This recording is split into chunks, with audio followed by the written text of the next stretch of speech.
Assalamualaikum warahmatullahi wabarakatuh. Halo semuanya. Pada video pembelajaran kali ini, kami akan membahas mengenai perubahan kurikulum. Pada program studi pengembangan kurikulum kelas B PGMI 2019. Dan anggota kelompok kami yang beranggotakan. Perkenalkan, nama saya Mazruatul Ahiroh dengan NIM 191400044. Perkenalkan, nama saya Zahratul Firdaus dengan NIM 191400060. Nama saya Lucianti, NIM 19140131. Pokok pembahasan yang akan kita bahas yaitu A. Perubahan kurikulum. B. Perubahan kurikulum bagi pendidik atau SDM. C. Perubahan kurikulum bagi lembaga atau organisasi. D. Proses perbaikan kurikulum. E. Perubahan kurikulum di Indonesia.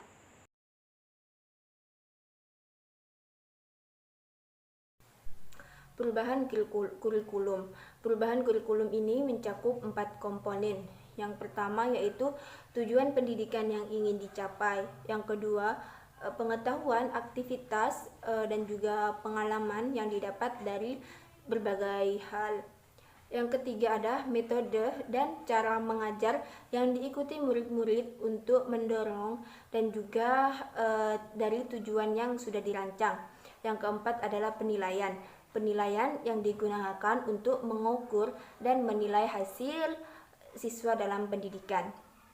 Nah, dari pendapat beberapa ahli dapat disimpulkan bahwa adanya perubahan kurikulum berarti juga adanya perbedaan dalam satu atau lebih komponen yang disebabkan adanya usaha di mana di dalamnya terlibat guru, siswa, kepala sekolah, dan juga orang-orang yang berkepentingan dalam sekolah tersebut. Faktor-faktor yang menyebabkan terjadinya perubahan kurikulum. Yang pertama ada perguruan tinggi. Nah, perguruan tinggi ini setidaknya memberikan 2 pengaruh, yaitu dari segi pengembangan ilmu pengetahuan dan teknologi, dan juga dari segi pengembangan ilmu pendidikan dan juga keguruan serta penyiapan guru-guru. Yang kedua ada masyarakat. Sekolah sangat dipengaruhi oleh lingkungan masyarakat. Salah satu kekuatan dalam masyarakat yaitu adalah dunia usaha, di mana dunia usaha ini mempengaruhi pengembangan kurikulum. Yang ketiga ada sistem nilai. Sistem nilai dalam kehidupan masyarakat terdapat sistem nilai, baik nilai moral, keagamaan, sosial dan budaya, dan juga politis, di mana hal tersebut dapat mempengaruhi perubahan kurikulum. Nah, ada juga faktor lain yang menyebabkan perubahan kurikulum. Yang pertama itu ada filosofis. Filsafat memegang peran dalam pengembangan kurikulum, karena dalam pengembangan kurikulum ini berpijak pada aliran-aliran sehingga akan mewarnai terhadap konsep dan implementasi kurikulum. Yang kedua ada psikologis. Nah, ada 2 bidang psikologis yang mendasari perkembangan kurikulum, yaitu ada psikologis perkembangan dan juga psikologis belajar. Yang ketiga ada sosial budaya. Nah, setiap lingkungan memiliki sistem sosial budaya sendiri, di mana ini sejalan dengan perkembangan masyarakat. Maka nilai-nilai juga turut berkembang sehingga menuntut masyarakat agar bisa melakukan perubahan.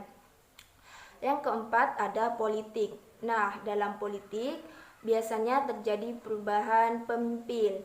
Jika terjadi perubahan pemimpin, otomatis perubahan kurikulum juga akan berubah. Yang keenam ada pembangunan negara dan perkembangan dunia. Jika negaranya ingin maju, otomatis kita melakukan perubahan kurikulum mengikuti zaman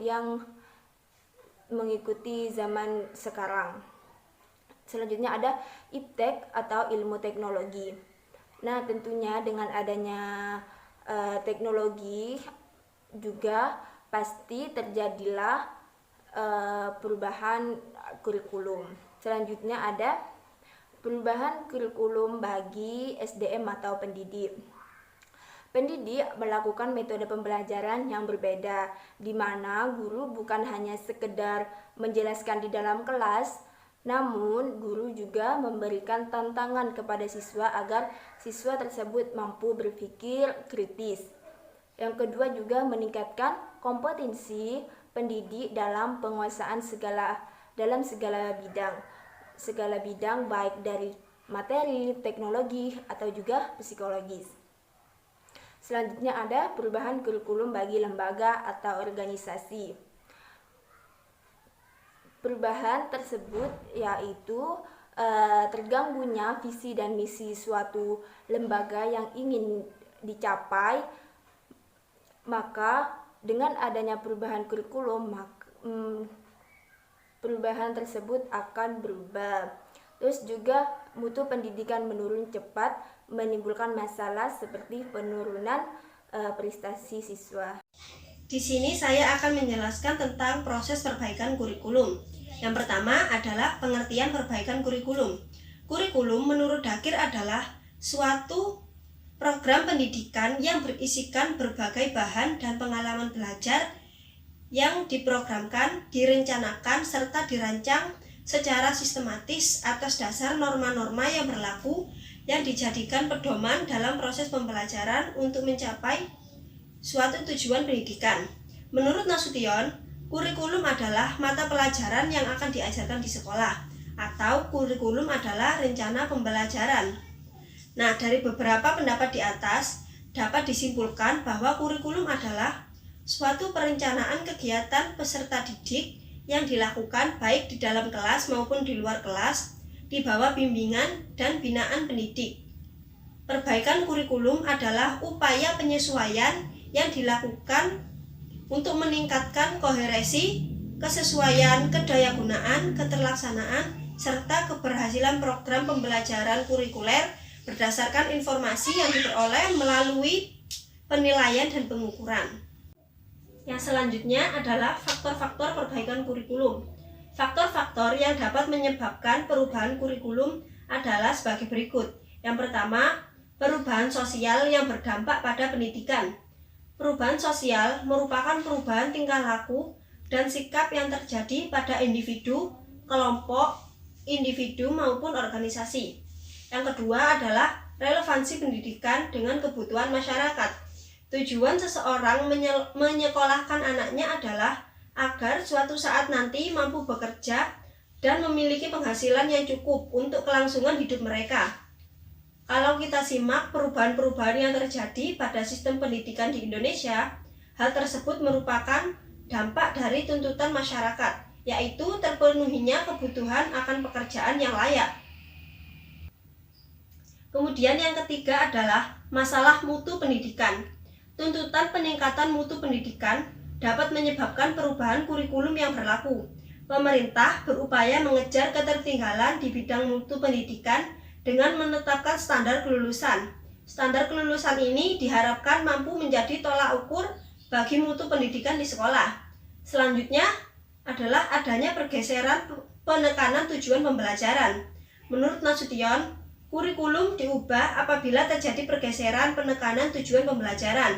Yang kelima adalah adanya pergeseran orientasi proses pembelajaran. Sebelum diterapkannya kurikulum berbasis kompetensi dan kurikulum tingkat satuan pendidikan atau KTSP, proses pembelajaran di kelas lebih berorientasi pada guru. Pada kondisi ini, guru menjadi pusat pembelajaran dan seolah-olah menjadi satu-satunya sumber belajar. Setelah pemberlakuan KBK dan KTSP, orientasi pembelajaran bergeser pada siswa.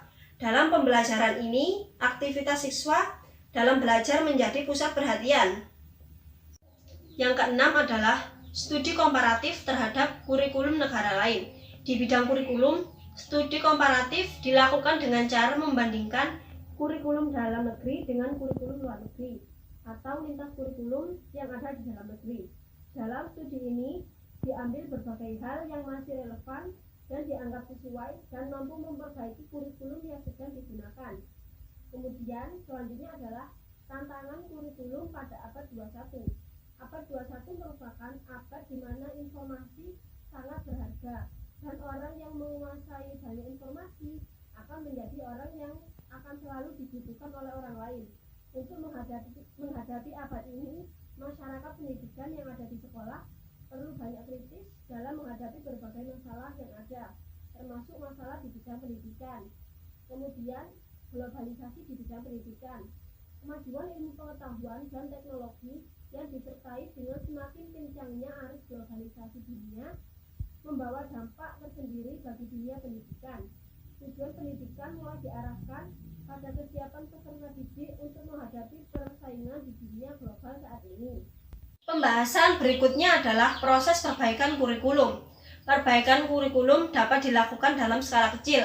Maksudnya adalah perbaikan dilakukan oleh seorang guru terhadap pembelajaran yang dilaksanakannya di dalam kelas. Perbaikan ini sifatnya individual dan tidak memerlukan biaya yang banyak. Dalam skala lebih luas, perbaikan kurikulum dilaksanakan pada tingkat sekolah. Artinya, perbaikan dilaksanakan secara keseluruhan pada semua mata pelajaran yang ada di sekolah tersebut. Perbaikan ini dilaksanakan oleh kepala sekolah untuk memperbaiki kurikulum di sekolah yang dikepalainya. Perbaikan pada skala yang lebih luas ini akan memerlukan biaya yang cukup besar. Oleh karena itu, perlu dirancang dengan baik. Secara umum, prosedur dalam melaksanakan perbaikan kurikulum diantaranya adalah yang pertama, pembentukan panitia. Panitia dibentuk dengan dilaksanakan dalam sebuah forum rapat antara kepala sekolah serta komite sekolah untuk membentuk panitia yang diprediksi mampu melaksanakan perbaikan kurikulum sekolah. Panitia dibentuk sesuai dengan kebutuhan pelaksanaan dan pengembangan. Kemudian yang kedua adalah analisis masalah.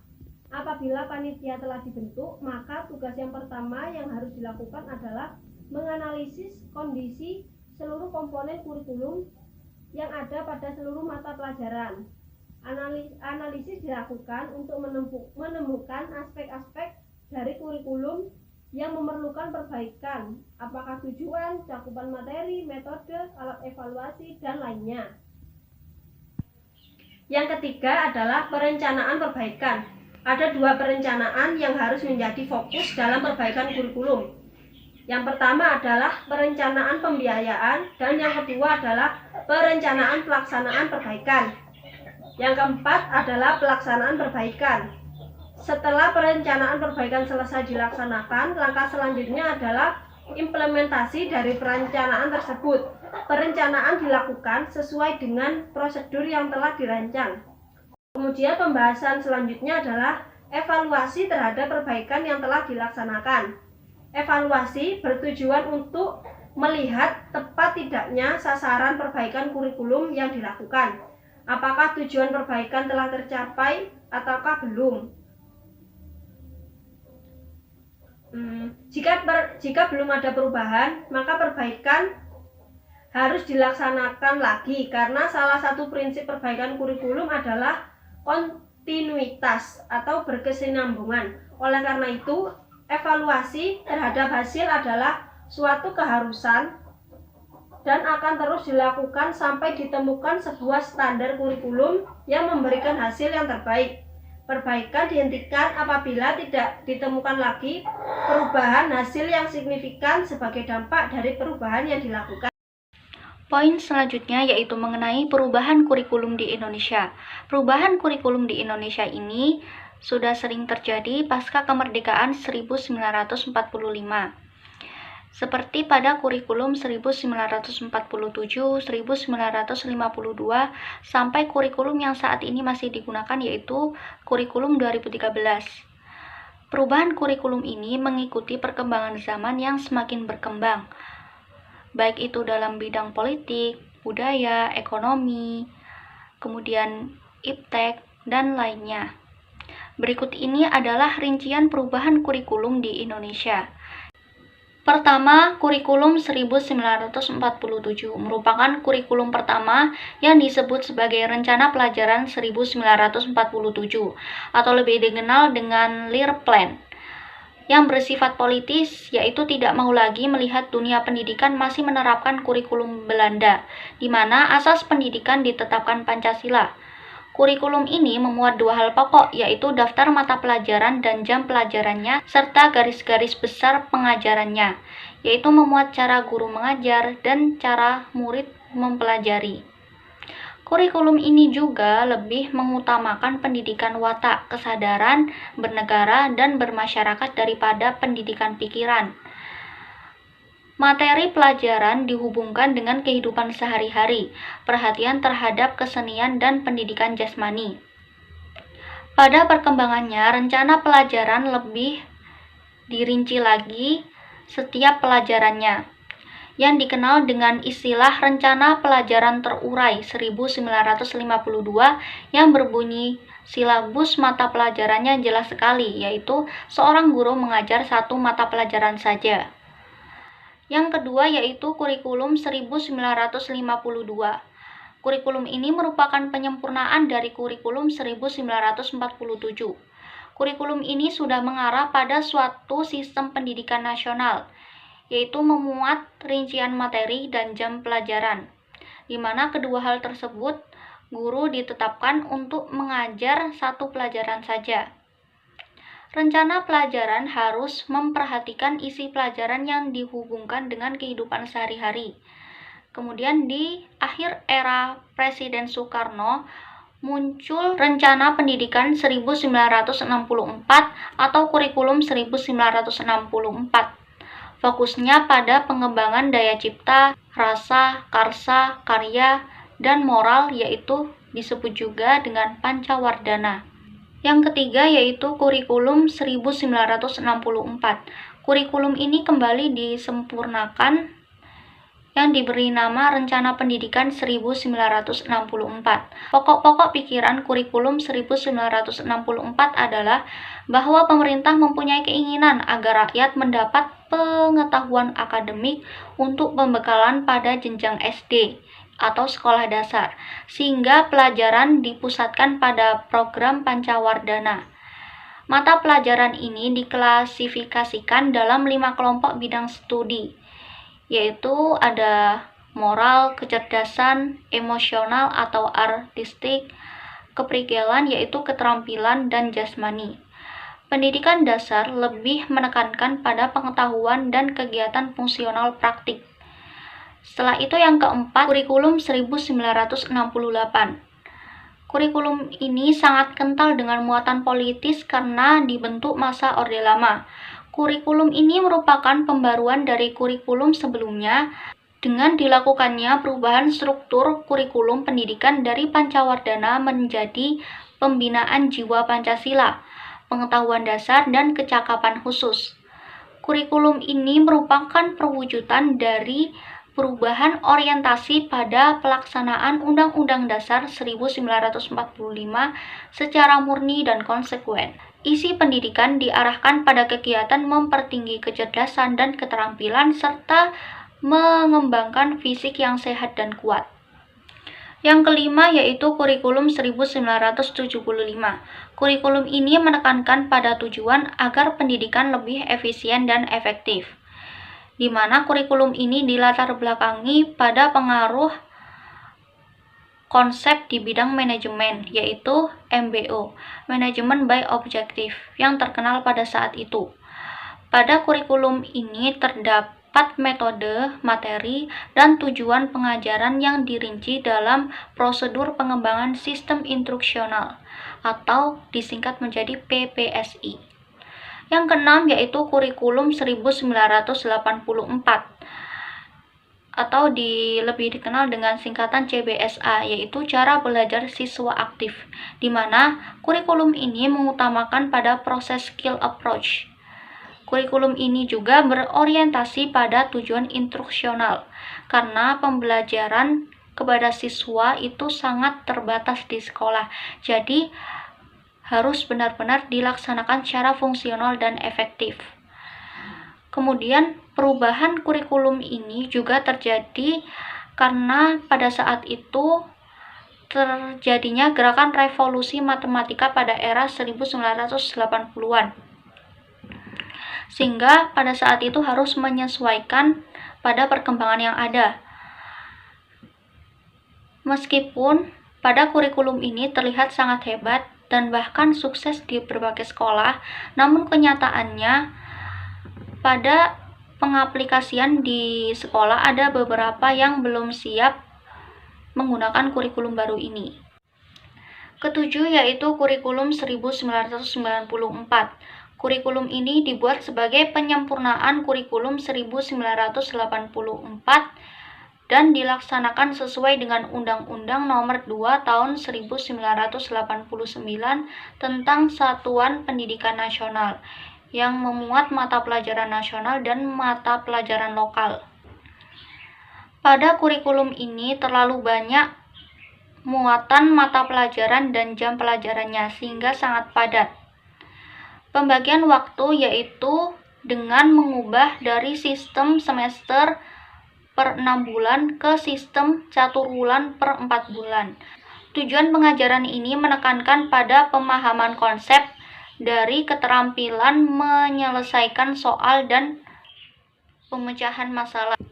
Ke-8 yaitu ada kurikulum 2004 atau disebut KBK, yaitu kurikulum berbasis kompetensi, di mana kurikulum ini menitik beratkan pada pengembangan kemampuan untuk melakukan yaitu suatu kompetensi dalam tugas-tugas tertentu. Tujuan dari kurikulum ini adalah menyiapkan individu yang mampu melakukan perangkat kompetensi yang telah ditetapkan. Sumber dalam kurikulum ini tidak hanya berpusat dari guru dan buku saja, tetapi dari sumber lain yang relevan.